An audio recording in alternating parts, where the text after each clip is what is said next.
La science de l'archéologie nous permet de constater en de très nombreux domaines l'exactitude de la Bible. Il existe des preuves internes ou externes à l'inspiration de la Bible. Nous venons de voir quelques preuves internes de l'inspiration, telles que l'unité de la Bible, les nombreuses prophéties qui se sont accomplies, le témoignage du Christ. Par contre, l'archéologie nous fournit des preuves externes de l'inspiration des Écritures. Nous pouvons d'ailleurs faire appel à de très nombreux domaines et nous découvrirons de multiples preuves que la Bible est inspirée dans l'astronomie, la biologie, la philosophie, etc. La première question qui nous vient à l'esprit, c'est de savoir au juste qu'est-ce que l'archéologie. L'archéologie est l'étude scientifique des vestiges matériels de la vie humaine passée et de ses activités. Cette porte est un exemple de découverte archéologique. C'est un exemple concret de ce qu'était la puissance babylonienne dont parle souvent la Bible. L'archéologie permet de vérifier l'exactitude historique de la Bible. L'archéologie a prouvé que la Bible est un témoin digne de foi, que la Bible nous rapporte des faits qui se sont réellement passés, que la Bible nous parle de gens qui ont vraiment existé. Et c'est ce que nous allons voir à présent. Lisons ensemble ce texte rédigé par Moïse, 15 siècles avant Jésus-Christ. Dans ce texte, c'est le pharaon d'Égypte qui parle contre le peuple d'Israël, qui se trouvait déjà depuis 400 ans en Égypte. Allons, montrons-nous habiles à son égard, c'est-à-dire à l'égard du peuple d'Israël. Empêchons qu'il ne s'accroisse, et que s'il survient une guerre, il ne se joigne à nos ennemis pour nous combattre et sortir ensuite du pays. Et l'on établit sur lui des chefs de corvée afin de l'accabler de travaux pénibles. C'est ainsi qu'il bâtit les villes de Python et de Ramsès pour servir de magasin à Pharaon. Au cours de ces travaux, les Israélites utilisèrent, selon Exode 5, verset 7, des briques fabriquées avec de la paille.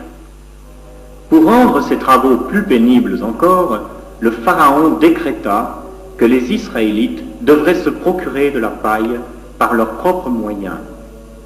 Nous lisons, « Vous ne donnerez plus comme auparavant de la paille au peuple pour faire des briques, qu'ils aillent eux-mêmes se ramasser de la paille. » Plus tard, les Israélites reçurent l'ordre d'utiliser non plus de la paille, mais du chaume dans la fabrication des briques. En 1883, l'archéologue Édouard Naville découvre en Égypte, à Tel El Mascouta, la ville de Python, mentionnée dans le livre de l'Exode. Et dans cette ville, l'archéologue découvre qu'on a construit des murs avec des briques. Or, ces briques sont fabriquées avec de la paille et avec du chaume.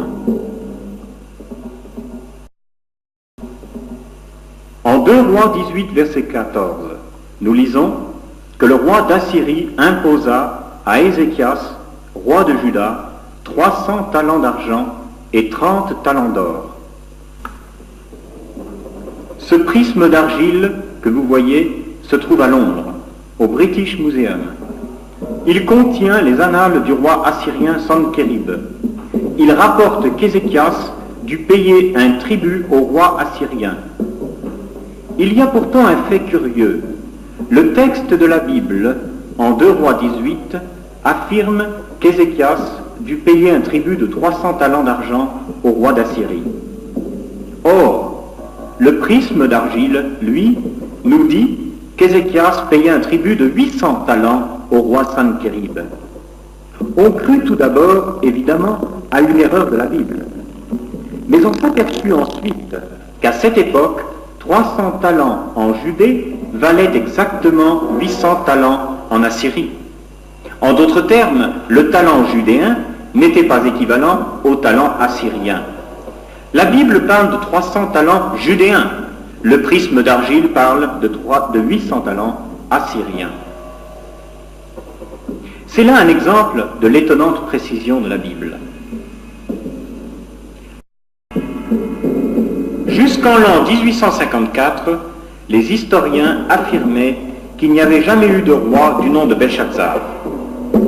La mention dans la Bible du roi Belshazzar était considérée par beaucoup comme une erreur historique. Aucun roi de ce nom ne semblait avoir vécu. Des gens perdirent la foi en la Bible à cause de ce qu'ils croyaient être une erreur de la Bible. Ils auraient pourtant dû réfléchir que l'ignorance des hommes ne prouve nullement l'ignorance de la Bible. Jusqu'en l'an 1854, les historiens affirmaient qu'il n'y avait jamais eu de roi du nom de Belshazzar. La mention dans la Bible du roi Belshazzar était considérée par beaucoup comme une erreur historique. Aucun roi de ce nom ne semblait avoir vécu. Des gens perdirent la foi en la Bible à cause de ce qu'ils croyaient être une erreur de la Bible. Ils auraient pourtant dû réfléchir que l'ignorance des hommes ne prouve nullement l'ignorance de la Bible. Le témoignage des fouilles allait prouver une fois de plus que la Bible ne fait pas erreur. En 1854, l'archéologue Henry Rawlinson découvre dans l'ancienne Chaldée des cylindres portant le nom de Belshazzar. On apprit en fait que Belshazzar était le fils aîné du roi de Babylone qui s'appelait Nabunaïd. Les historiens connaissaient Nabunaïd, mais ils n'avaient jamais rien découvert sur Belshazzar. Ils ignoraient que Nabunaïd avait eu un fils de ce nom.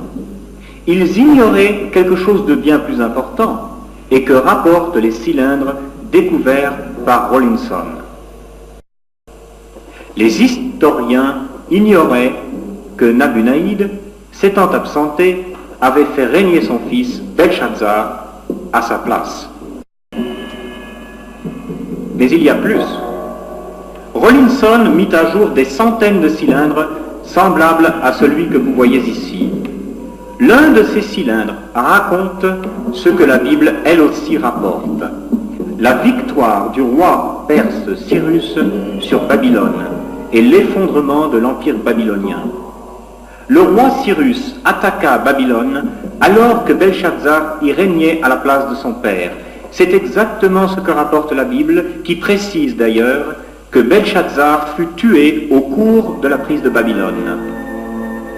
Cet exemple prouve qu'il ne faut pas se hâter de conclure à une erreur de la Bible. L'archéologie a démontré maintes fois que les soi-disant erreurs de la Bible étaient en fait des faits d'une vérité étonnante. Le Pentateuque, ce sont les 5 premiers livres de la Bible, dont l'auteur est Moïse. Pendant longtemps, on a affirmé que Moïse n'aurait pas pu écrire le Pentateuque. On a affirmé cela parce qu'on a pensé que l'écriture n'existait pas au temps de Moïse.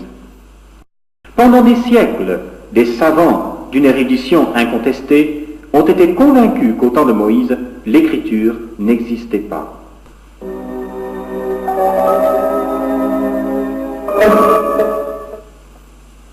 L'archéologie a démenti cette erreur. Vous voyez ici la partie supérieure d'une pierre mesurant environ 2 mètres de haut. Cette pierre fut découverte par une expédition française en 1902. Elle se trouve aujourd'hui au musée du Louvre. Elle date de 17 siècles avant Jésus-Christ et elle comporte 248 lois formulées par le roi Hammurabi. Il s'agit du Code d'Hammurabi.